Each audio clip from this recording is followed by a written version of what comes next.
Yeah, I think everybody should do it. Nobody should be pessimist and not do the two things together, because just imagine for 2 seconds that, oh, I want to do art science, but I will not go study science and I will not study art. If you're just in between, it's a little bit tricky because I think you will be always dependent on the other. You have to understand yourself, the two disciplines through decision.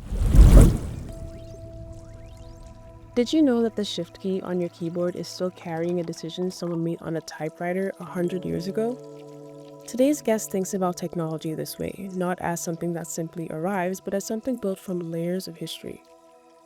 Trained as a mechanical engineer specializing in the physics of sound, Philippe-Aubert Gauthier's career was built on moving between acoustics labs and live performance stages, building his own instruments from scratch, and asking why the tools we inherit shape the art we make before we've even touched them. I'm your host, Nicia John, and this is Art-Sci Currents. Today's guest is a sound artist, musician, engineer, and professor, and this conversation takes us through media archaeology, the hidden politics of old technology, and by understanding a field means studying everything around it, not just what sits at its center. Let's dive into episode 6. It's such an honor to be able to talk to you and have you on this episode. We've gone through an interesting journey these couple weeks and just hearing from different people who have art and science at their intersection. And when we first started the nonprofit, we had these circles of combination between what art science can look like and their different relationships. And it's only at the end in one of our last discussions where we added art and technology. And so I'm really happy to talk to someone who is doing a lot of work in technology because it's something that is so prominent in our current society. And so I know you have a background in music and you've been loving music since you were a kid. Can you just talk about that journey and transformation of loving music as a teenager, but then bringing that into your current career? Yes, thank you. As you said, I think many teenager, I was drawing a lot and just doing music, also listening, but also doing music and going to private lessons for learning bass guitar at that time. And I was, as many other at that time, thinking about what should I study at university level and so on. And something for me, it was quite easy to do just science and math at school. So I had this kind of possibility of going either in art or science. So I took my time to make a final decision. But my move was kind of strategic. I would say, like, even at the undergrad level, I say, okay, I will go in science and do mechanical engineering. Because, by the way, sound and the physics of sound is taught in mechanical engineering. And my motivation was that maybe if I need a job someday, I can have a job because of the engineering degree and so on. But also, my real deep authentic motivation was really to do sound art or music, but be informed about the physics of it and using this as a kind of primary material. It was a long process because you have to do the undergrad mechanical engineering, and I only had like 3 credits of acoustics in the entire undergrad degree. Once I reached the master level and PhD level, I was able to fully go on with the study of physics of sounds and vibration. And it's really at that time that I say, okay, it was a good move. Because before that, I was doing experimental music or kind of sound art, but very immature, I would say, at that time. Now that I was able to understand physics of things, I made better moves in my own creation, more informed decision also. And a big turning point for me was to think about the role of technology in our society, why we do engineering, why we are doing new products, and so on. And that was kind of the missing part for me in just the normal engineering courses. It's really oriented toward new technology, developing startups or new products. So for me, the art part was kind of the critical way of giving some sort of auto reflection about this engineering milieu, if you can say. So that was really kind of the trigger. And if I have to really just sum up, my goal was to really make art with science and technology as primary material. So my bet was really to know engineering from the inside, to be able to more kind of explore it and not just be a representation of technology or engineering, really being informed about how does it operate in the institution, on the day-to-day practice, even the private sector and so on. Yeah, that's really interesting because it seems like you already had an idea of what this could possibly look like even before you got into the work. But I'm curious to know if you had any inspiration in terms of someone else who was doing this because so young in your undergrad experience where a lot of people don't know what they want to do. Where did you see this example, if any? I think as teenager, I say teenager, but I was then young adult, of course. Many artists I was discovering from the contemporary art world was through Art Center in Quebec City, where I was at that time with Avatar, with many artists from Quebec, including Jocelyn Robert. And they were using technology always in a kind of innovative way somehow, but not innovative as you would encounter in engineering, for instance. These kind of artists from Quebec City at that time was very inspirational for me. I was only 20, 22 maybe max. And then also in Quebec City, we had something called Moi Multi, which is a festival, multidisciplinary art, and many artists were presented, and one which were for me was kind of a trigger, I would say, was Paul Desmarinis, because he presented his, I don't remember the title, but it's a umbrella with water jets. And when you place an umbrella under the water jets, you actually hear music because the water jet is a pulsed. So it's a stream of tiny bites of water that do frequency, and you hear music through the umbrella without any speakers. So for me, that was a very nice example of, oh, you can only do that if you have a minimum knowledge of physics, how the sound is produced.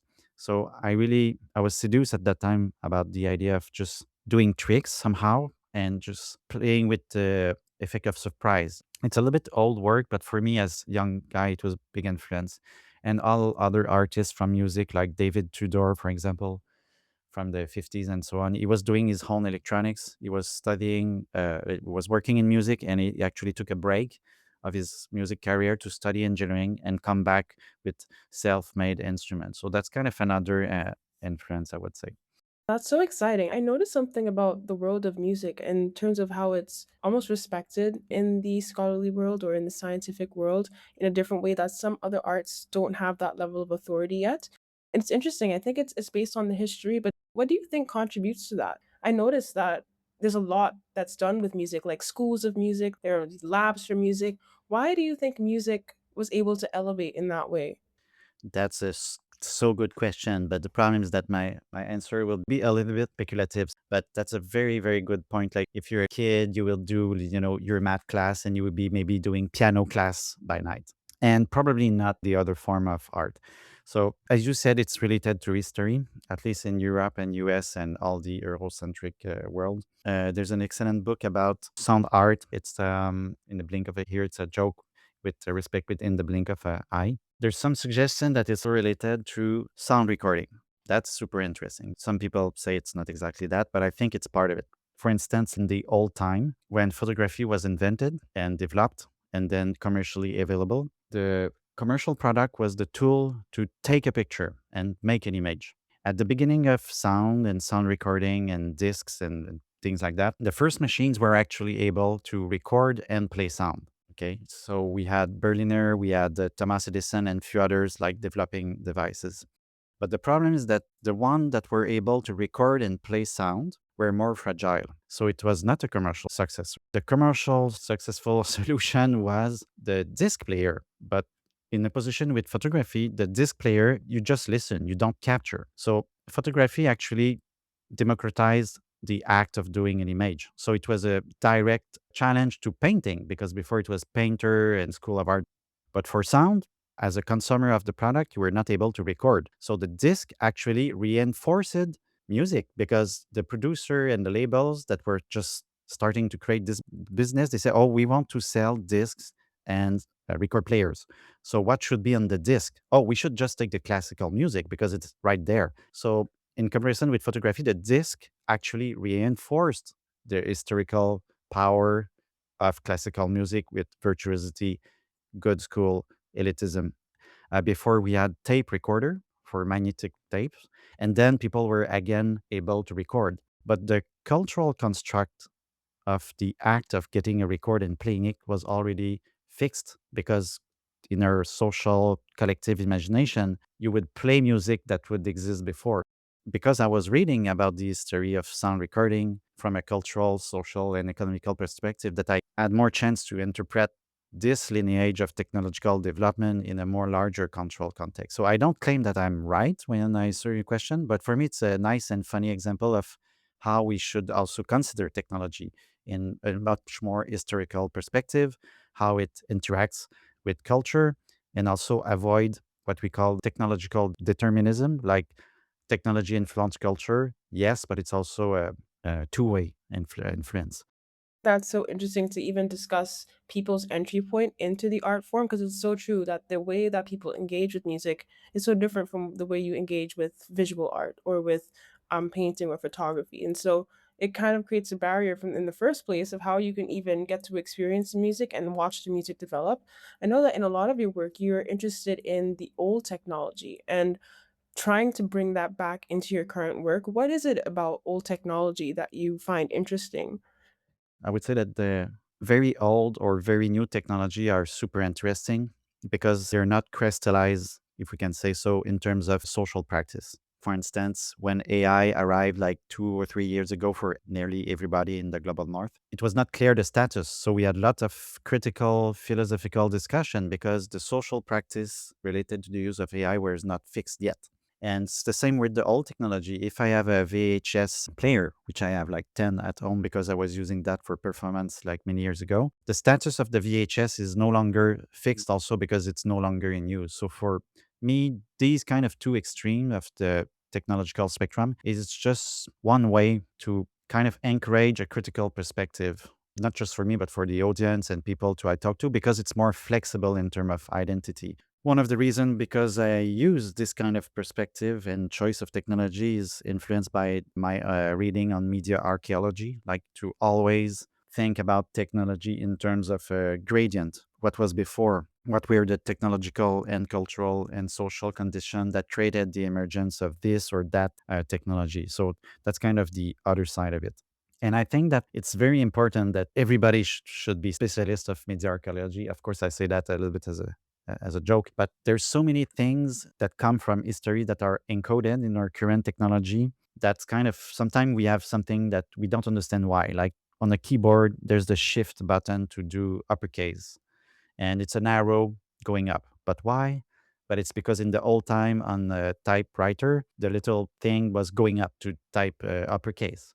This is just one example, but there's so many, and there's sometimes very weird things from the past that are encoded.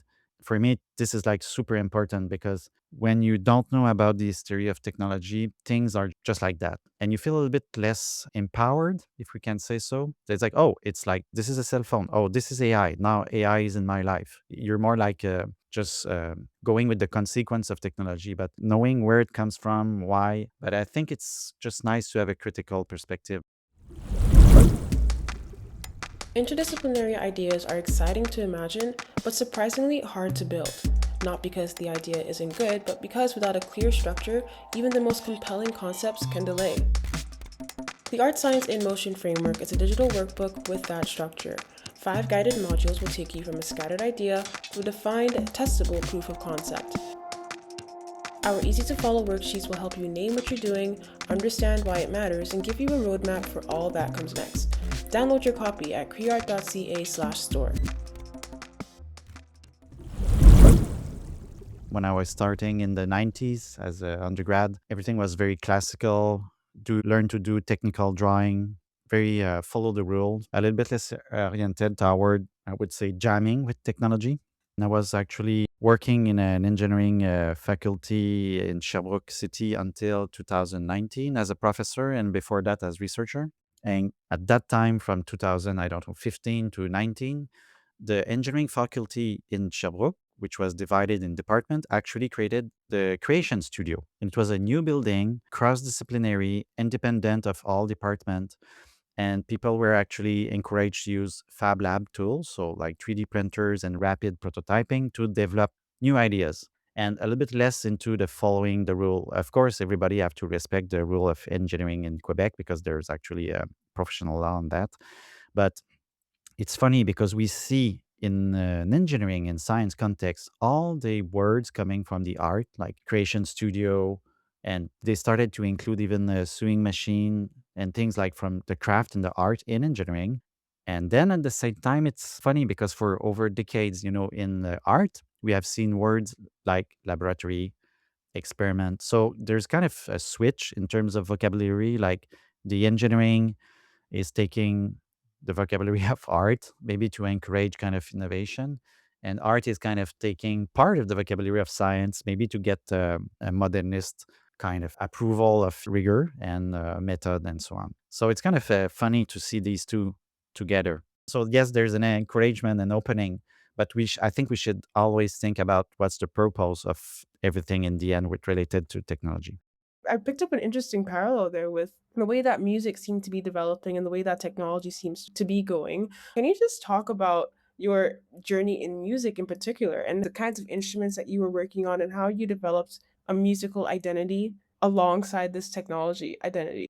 I started as bass, and someday I will do something with the bass. I don't know when, but it will come back because I was trained and learning all the basic, respecting the rules and so on. But as the time was passing, kind of naturally, because I was not aware of the history of music at that time, I just integrated the recordings, microphones, and the studio was more and more kind of my instrument. And I was discovering more experimental music. That was funny because I had actually discovered experimental music through radio at Radio Canada because most people don't know now, I think. But in the 90s, every Sunday evening was like 2 or 3 hours of just experimental music.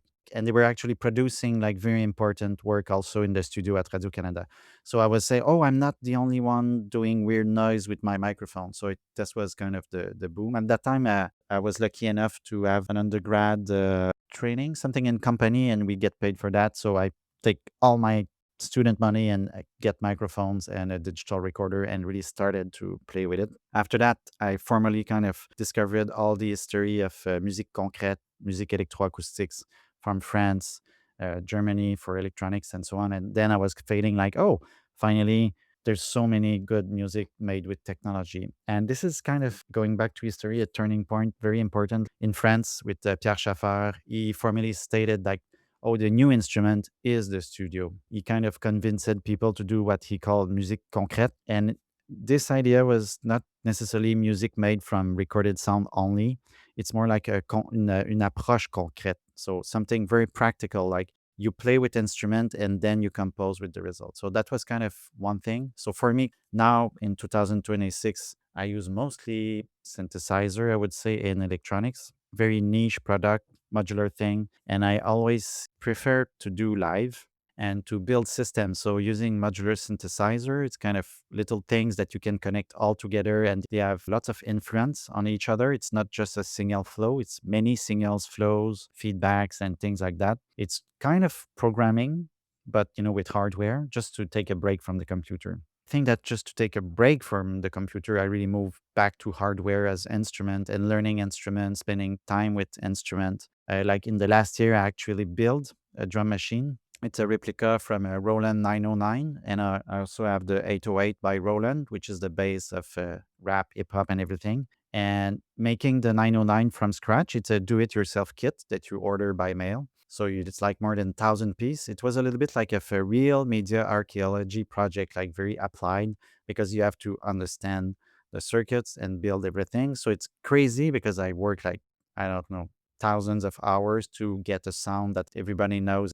It's very banal, but this was a way also to think of electronics at that time. It was a combination of analogic, partly digital, but super kind of hybrid between two eras, and how people were creative in doing bridges between these kind of new digital technology, but very limited. And it took me so long, very, very long. And I was really impressed just about all the people that have been assembling electronics. It was an example of kind of a meditative electronics. So in the end, I will use it in performance, but it's also kind of a tribute to all that combined. Now you're kind of in a place where your practice is mixing the older version of music instruments, so you're going back to the physical and the analog pieces, but also still incorporating the modern electronic, but then also using the older versions of technology, but using the modern forms of technology. And it's an interesting contrast to have. And I know that in your work, you discussed wanting to add meaning to the work that you do and to meaning to engineering. What meaning are you able to extract from combining the new with the old in music and technology? Wow, that's a very challenging question. I think maybe I can take an example, maybe to be more applied. Recently in June, we often work as a duo with Tanya St-Pierre, and we made a show at the Centre Phi here in Montreal for a Electra Festival. And it was a new piece that we made like super fast. It was just a pop up, we can say, but it was super exciting because we actually took paper collage by Tanya St-Pierre, all on paper, like hundreds and hundreds, based on encyclopedia of the history of photography.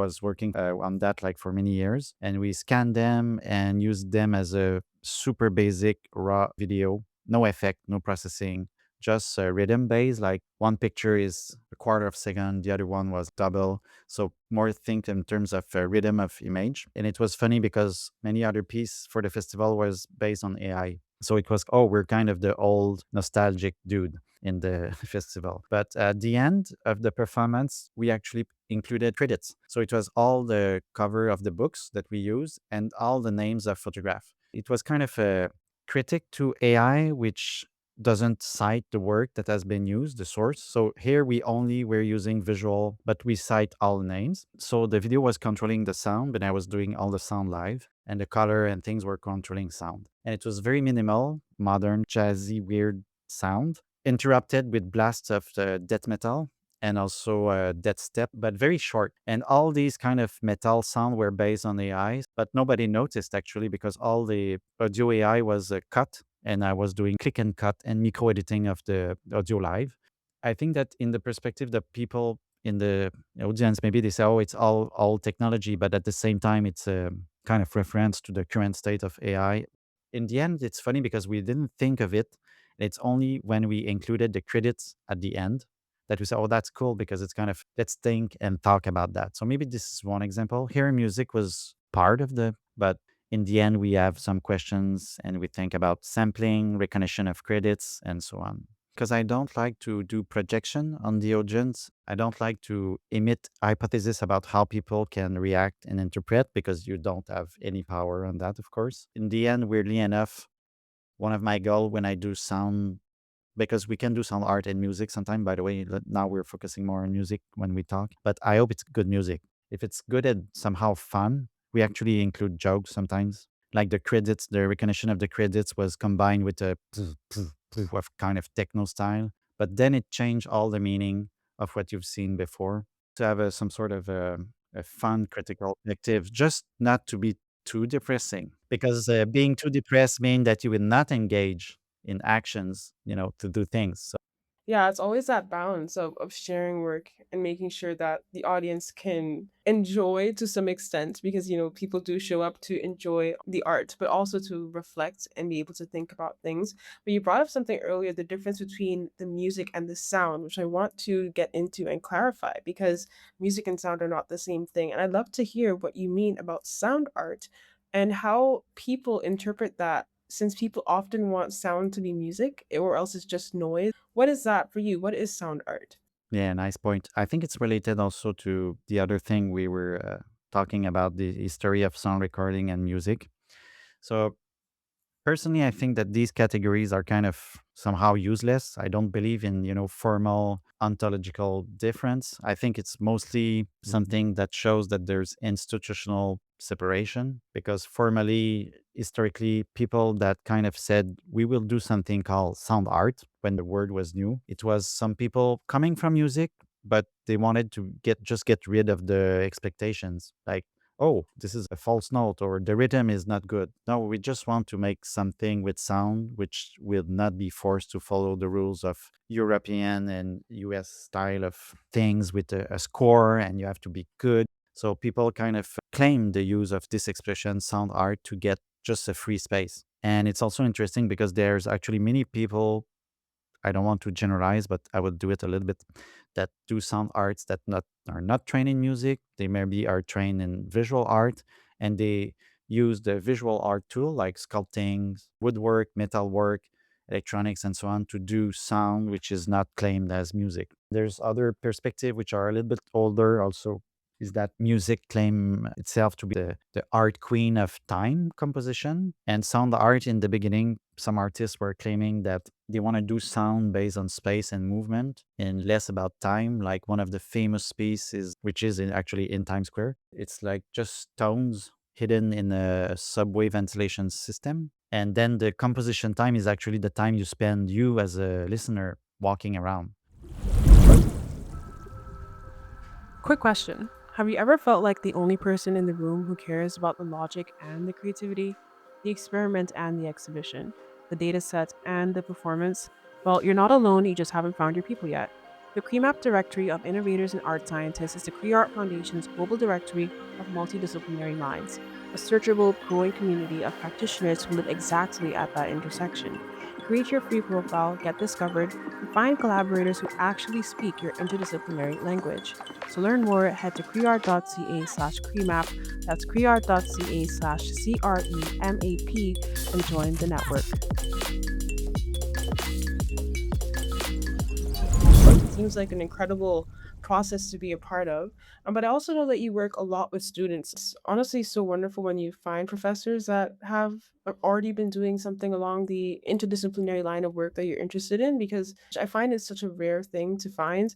I know that there's professors at McGill who do music and neuroscience and music and computational sciences. And as someone who would have been looking for something like that, it's just like, wow, I can't believe this already exists. And we talked a lot about time and the way that the current world is set up that limits your ability to engage in the art and the science. What's possible right now for people who are trying to come into the world of art science when, or just art and technology, when there's a limit of resources and the ability to go forward like that? Exactly. And I think something that I like, but I dislike at the same time is that for me, reflecting back, because now I'm getting older, so I have the luxury of looking back.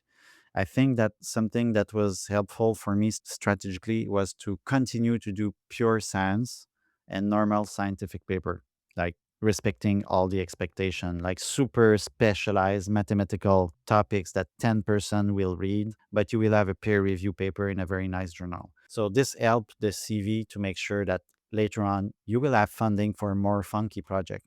So I think that actually I was forced kind of to work on three different planes, like look like a real normal scientist, be able to provide a normal scientist with conference paper, but at the same time do artistic work to kind of get the same recognition, but in the other world. And then the third plane is combining the two.